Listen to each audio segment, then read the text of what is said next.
जय जगन्नाथ ओडिशावासी आज जानुआरी 17 तारिख शुक्रवार 10टी गुरुत्वपूर्ण न्यूज उपर नजर पकाइबा।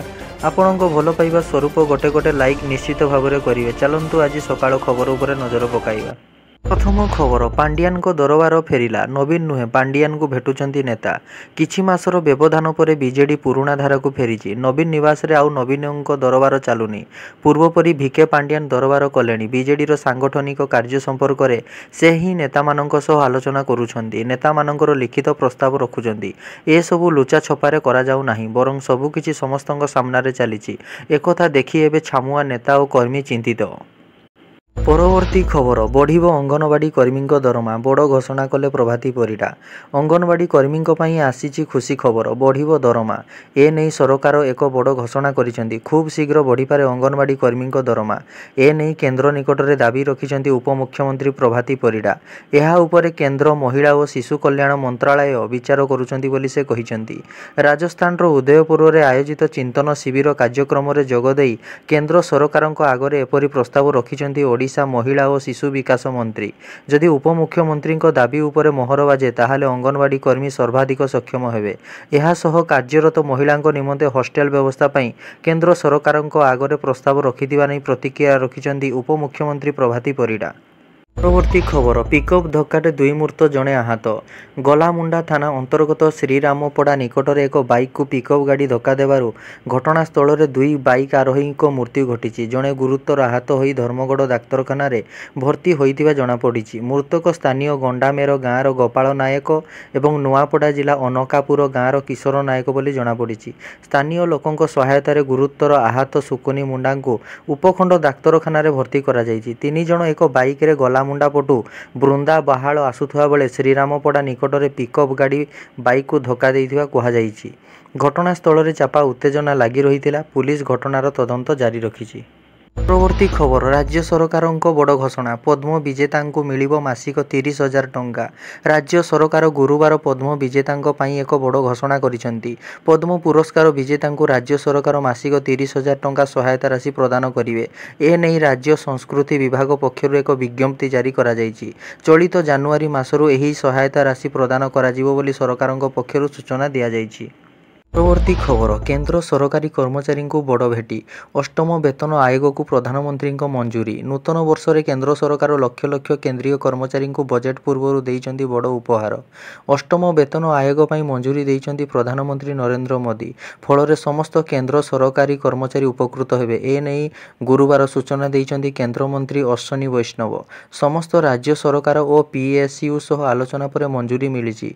कमिशनर रिपोर्ट आधार में कर्मचारी दरमा एवं पेंशन भोगी पेंशन वृद्धि करा जिवो।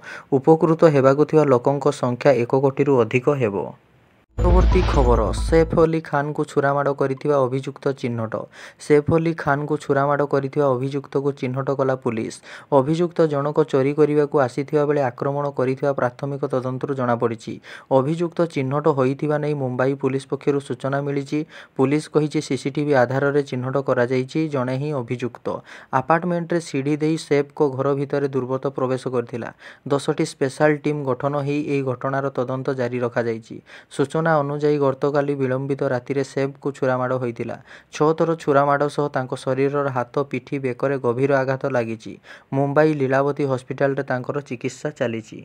परवर्ती खबर, बजार को आसीगला कुहुड़ी पाई एलईडी। कार बाइक रे लागि परिबो ही लाइट। दाम मात्र एतिकी। देश तथा राज्य रे प्रबल शीत सह घन कुहुड़ी लागि रही। घन कुहुड़ी कारणरू रास्ताघाट सठिक भावे देखा न जिवा कारणरू गाड़ी चलाचल रे बाधाप्राप्त होई दुर्घटना घटी थाए। घन कुहुड़ी रे बाइक चलाइबा खूब कष्टकर मध्य। एभली अनेक लाइट रही जहाकू व्यवहार करी कुहुड़ी रे गाड़ी चलाइबा समस्या को दूर करी हेबो। एबे एही तालिका रे जोड़ी होईछि कार्जेक्स high power blue LED fog. यह एक पावरफुल एलईडी लाइट। विशेषकर वर्षा और कुहुड़ी को ध्यान करी कंपनी एही लाइट को तैयारी करिछि। एही लाइट को 20,000 घंटा व्यवहार करी हेबो। एहार बजार दाम 599 टंका। ପରବର୍ତ୍ତୀ ଖବର ଜେସିବି ତଳେ ଚାପି ହୋଇଗଲା ଶ୍ରମିକଙ୍କ ଜୀବନ। କଣ୍ଟାବାଞ୍ଜି ରେଳ ଷ୍ଟେସନରେ ଅଘଟଣ। କଣ୍ଟାବାଞ୍ଜି ରେଲୱେ ଷ୍ଟେସନରେ ବଡ଼ ଅଘଟଣ। ରେଲୱେର ଉନ୍ନତିକରଣ ଚାଲିଥିବା ବେଳେ ଜେସିବି ଓ କାନ୍ଥ ତଳେ ଚାପି ହୋଇ ଜଣେ ଶ୍ରମିକଙ୍କ ମୃତ୍ୟୁ। ତେବେ ଆଉ ଜଣେ ଶ୍ରମିକ ଗୁରୁତର ଥିବା ଜଣାପଡ଼ିଛି। ସୂଚନା ଅନୁସାରେ କଣ୍ଟାବାଞ୍ଜି ରେଳବାଇ ଷ୍ଟେସନ ଭିତରେ ଅମୃତ ଭାରତ ଯୋଜନାର ଉନ୍ନତିକରଣ ଚାଲିଛି। ଜିଆରପି ଆଉଟପୋଷ୍ଟ ପାଖରେ ଥିବା ପାଚେରୀକୁ ଜେସିବି ଦ୍ୱାରା ଭଙ୍ଗାଯାଉଥିଲା। ଏହି ସମୟରେ ଦୁଇ ଜଣ ଶ୍ରମିକ ଜେସିବି ଓ କାନ୍ଥ ତଳେ ଚାପି ହୋଇଯାଇଛନ୍ତି। ଜେସିବିର ସାମ୍ନାପଟ ବଜେଟରେ ଜଣେ ଶ୍ରମିକ ଫସିଯାଇଥିବା ବେଳେ ଅନ୍ୟ ଜଣେ ଭଙ୍ଗା କାନ୍ଥ ତଳେ ଚାପି ହୋଇ ରହିଥିଲେ। ଘଟଣାସ୍ଥଳରେ ଜଣେ ଶ୍ରମିକଙ୍କ ମୃତ୍ୟୁ ହୋଇଛି। ଅନ୍ୟ ଜଣେ ଶ୍ରମିକ ଗୁରୁତର ଅବସ୍ଥାରେ ହସ୍ପିଟାଲରେ ଭର୍ତ୍ତି ହୋଇଛନ୍ତି। ପରବର୍ତ୍ତୀ ଖବର ସଫଳ ହେଲା ଇସ୍ରୋର ସ୍ପେଡେକ୍ସ ମିଶନ। ଶୁଭେଚ୍ଛା ଜଣାଇଲେ ପ୍ରଧାନମନ୍ତ୍ରୀ।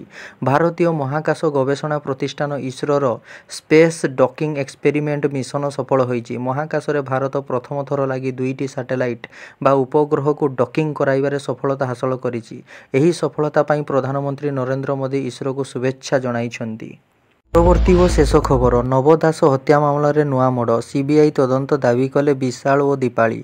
ଦିବଙ୍ଗତ ତତ୍କାଳୀନ ସ୍ୱାସ୍ଥ୍ୟମନ୍ତ୍ରୀ ନବ ଦାସଙ୍କ ଦ୍ୱିତୀୟ ଶ୍ରାଦ୍ଧବାର୍ଷିକୀର 2 ସପ୍ତାହ ପୂର୍ବରୁ ଝିଅ ତଥା ପୂର୍ବତନ ବିଧାୟିକା ଦୀପାଳି ଦାସ ଓ ପୁଅ ବିଶାଳ ଦାସ ଏହି ହତ୍ୟାକାଣ୍ଡର ସିବିଆଇ ତଦନ୍ତ ଦାବି କରିଛନ୍ତି। ନବ ଦାସ ହତ୍ୟା ମାମଲାରେ କ୍ରାଇମବ୍ରାଞ୍ଚ ତଦନ୍ତ କରିଥିବା ବେଳେ ଅଭିଯୁକ୍ତ ଗୋପାଳ ଦାସଙ୍କୁ କେବଳ ଗିରଫ କରି କାମ ସାରିଦେଇଥିଲା। କିନ୍ତୁ ତାଙ୍କ ବାପାଙ୍କୁ ଗୋପାଳ ଜରିଆରେ ହତ୍ୟା କରାଯାଇଛି ବୋଲି ଅଭିଯୋଗ କରି ସପ୍ତାହକ ତଳେ ଦୀପାଳି ଏହି ପ୍ରସଙ୍ଗକୁ ପୁଣି ଥରେ ଉଠାଇଥିଲେ। ଏବେ ବିଶାଳ ଦାସଙ୍କ ସିବିଆଇ ତଦନ୍ତ ଦାବି ପ୍ରସଙ୍ଗ ପୁଣି ସାମ୍ନାକୁ ଆସିଛି। ବିଶାଳ କହିଛନ୍ତି, ପ୍ରଧାନମନ୍ତ୍ରୀ, ସ୍ୱରାଷ୍ଟ୍ରମନ୍ତ୍ରୀ ଓ ମୁଖ୍ୟମନ୍ତ୍ରୀଙ୍କୁ ଦାବି କରିବୁ ଆମ ବାପାଙ୍କ ହତ୍ୟା ଘଟଣାର ସିବିଆଇ ତଦନ୍ତ ହେଉ।